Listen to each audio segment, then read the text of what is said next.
Hi friends, मैं हूं आपके साथ नम्रता शर्मा। भाभी जी घर पर हैं। इन दिनों अपनी नई अनीता भाभी यानी कि गौरी मैम को लेकर चर्चा में बना हुआ है।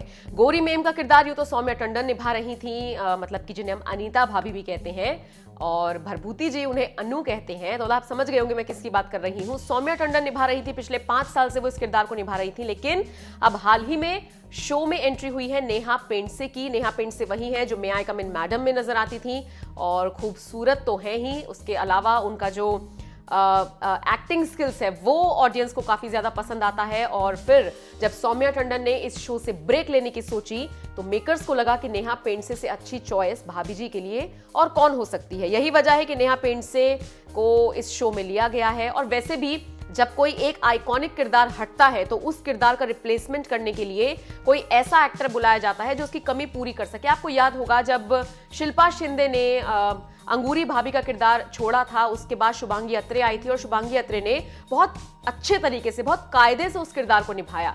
तो कमी महसूस हुई, लेकिन उतनी नहीं हुई जितनी की उम्मीद की जा रही थी कि अनीता भाभी के जाने के बाद होगी। लेकिन नेहा पेंडसे से उम्मीद है, और अब जरा सोचिए कि सिर्फ फैंस ही नहीं बल्कि सेलेब्स भी नेहा पेंडसे को बधाई दे रहे हैं और कह रहे हैं कि अब तुम्हारे लिए तो शो को देखना ही पड़ेगा। और इसी लिस्ट में शामिल है शिल्पा शिंदे।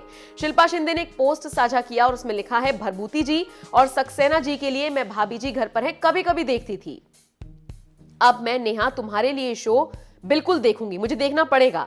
जैसे कि तुम एक अच्छी एक्ट्रेस हो, ब्यूटी और टैलेंट वाली एक्ट्रेस हो, ऐसी बहुत कम है और तुम उनमें से एक हो। इसके बाद नेहा ने शिल्पा की पोस्ट को शेयर किया और लिखा, मैं अपना बेस्ट दूंगी शिल्पा शिंदे। तो बता दें, शिल्पा शिंदे पहले इस शो का हिस्सा रही हैं, फिर कुछ क्लैशेस हुए थे, फिर वो इस शो से बाहर हो गई थी। उसके बाद शुभांगी अत्रे अंगूरी भाभी का किरदार निभा रही हैं, और इधर सौम्या टंडन ने भी इस शो को इसलिए छोड़ा है क्योंकि उनको नई अपॉर्चुनिटीज मिल रही हैं और उनको एक छवि में बंद कर नहीं रहना है, उन्हें अपनी छवि को बदलना है। तो फिलहाल नेहा पेंडसे मिड फेब से आपको शो में दिखाई देंगी। और आप बताइए कितने एक्साइटेड हैं नेहा को अनु के किरदार में यानी कि गौरी मेम के किरदार में देखने के लिए।